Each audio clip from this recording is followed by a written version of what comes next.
All right, good morning, everyone. Um, Today I wanted to do a quick video talking about mounting a quiver to a Eichler Satori 17-inch riser. You can see there's not a lot of options for this emblem here. There's no holes drilled for um, a quiver, or like the old sight holes. They do have these two hex shaped holes, and what fits in there is any coupling nut. You can see a coupling nut in there that's 3/8. Any 3/8 thread coupling nut will take a 1/2 inch wrench, and that's what fits in these holes. So what I did, oops, bumped the camera there. So what I did is I wanted this to be mounted as close as possible for my Great Northern. This is a Great Northern Kickback Extreme. I wanted this to be mounted as close as possible. I don't like the quiver sitting way out like this, so that's what I worked on. So here's what I used. I had some questions at recent shoots that I went to, is how I mounted this. And when I went to do this, I looked online and I couldn't find any videos or hardly any information at all on how people mount them other than using a strap on. I wanted to use a bolt on so that I could take it off if I wanted to hang it in a tree. Sometimes you get those tight situations where you just don't want the quiver on the bow. So anyhow, let's start with a quiver. Again, this is a Great Northern long hood Kickback Extreme. Now these come, you guys know, these come with the rod is adjustable to adjust the length, and they do, because they're adjustable, if you take them off, they do spin around. They don't stay put. But you could see this one, like, it'll flex a little bit. This is solid. This is always going to go back to where it was. So what I did is, once I got this quiver mounted and got it to the length that I wanted, I took where these two rods come together and I cable tied it here and here to hold it in the position I wanted. And then I used smooth on epoxy that we use for gluing up bow limbs, but you could use JB weld or whatever you wanted. And I put a bead down this side and a bead down this side, let that cure for a day. And then once that was cured and I was satisfied that it worked out, I just took some B50 serving thread, and I served right over top of it just to cover up that epoxy. Anybody who's worked with that knows that stuff dries really hard. It can get sharp edges. Even though I smoothed it off, I wanted to cover it up, but that's how I did it. So there it is. And yeah, I'm a trad shooter, it shoots veins, but that's a story for another day. So let's get on with how we mounted it. So things you'll need are these coupling nuts. You can buy a 3/8 to 3/8, and then you can buy you can see them in there. These are 1/4 20 thread reducing, so it's 3/8 to 1/4 20. These are generally sold like from camera shops for like tripod mounts. What I did instead is I bought a coupling nut that was 1/4 20 to 3/8. So one side already had the 1/4 20 threads. And then I cut it in half. And the reason I did that, I cut them in half, and of course I painted them. The reason I cut them in half was because I wanted to keep that quiver as close to the bow as I could. So if you take, let me get this out.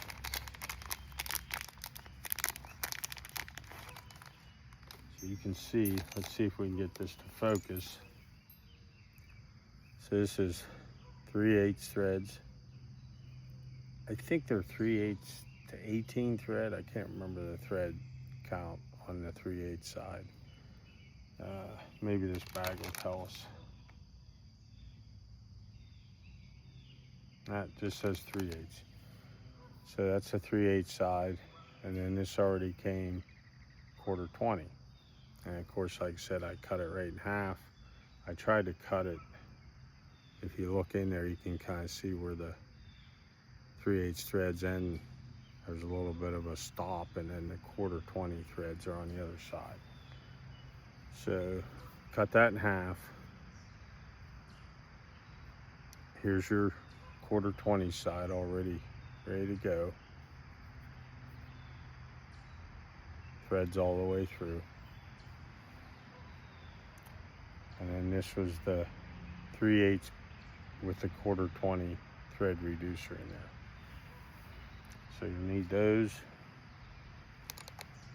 And these are stainless. 1/4 20 with the hex head, 2-inch.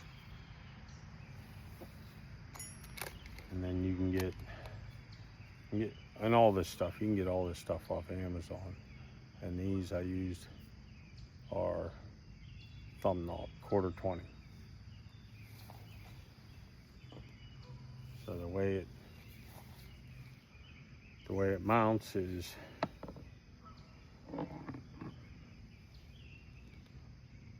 this hex. Those fit perfect in there. So press one in there. Press one in the bottom. And when you tighten this, it's gonna suck them down in nice and tight. So don't worry about getting it. And so you put that in, and then from the back side, run your 1/4 20 bolt through. It's probably easier to start the threads.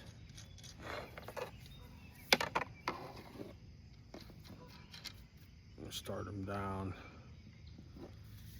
get that lined up, and so it's going to suck down in there. Got an Allen key here.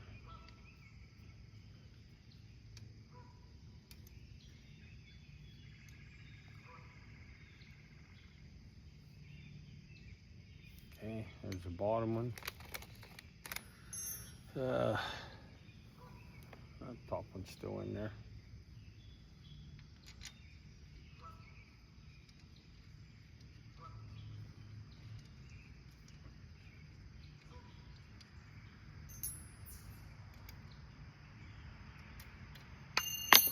Oops.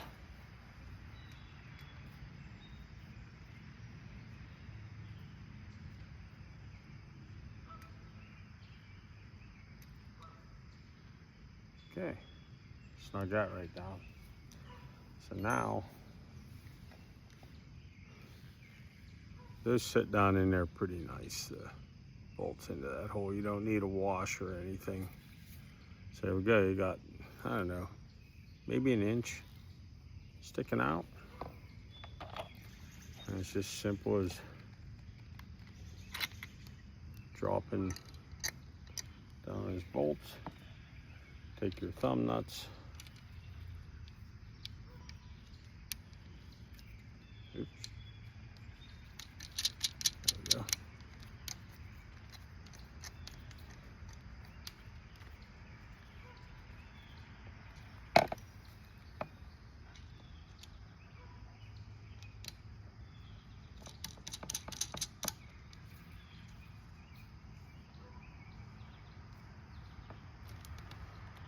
Now, there we go, it's mounted. That's your profile, so it's nice and tight. Now, I can't remember if it was the bottom wire or top wire, but one of them I had to put it in my vise and bend it just a little bit. And the reason I bent it is I was looking for these arrow shafts to be perpendicular with the hood. They were kind of angled in there just a way, but a little bending. I believe I bent this bottom one, this angle. I just bent it a little bit to alter where this sat. It's working out real good though. I couldn't be happier with it. If I want to take it off, I can just take these two thumb nuts off, hang it up, probably spin them back on there so I don't lose them, put them in your pack, whatever. It may be once in a while, like I'll get one of these two that'll come loose, but that's after I shoot this for 3D and everything and practice. The quiver's always on. Maybe a couple hundred shots that you might hear, oh, okay, that got loose. You could probably put a locking washer behind that if you're worried about that. I mean, every couple hundred shots, that's no big deal. So when I'm out hunting, it's not going to come loose, you know, because you hardly shoot it. Now, of course, I'll be checking it before I go hunting. But this bow is super quiet. The quiver doesn't make any noise. Upon shot, this thing's just really quiet. But that's it. That's it for the quiver.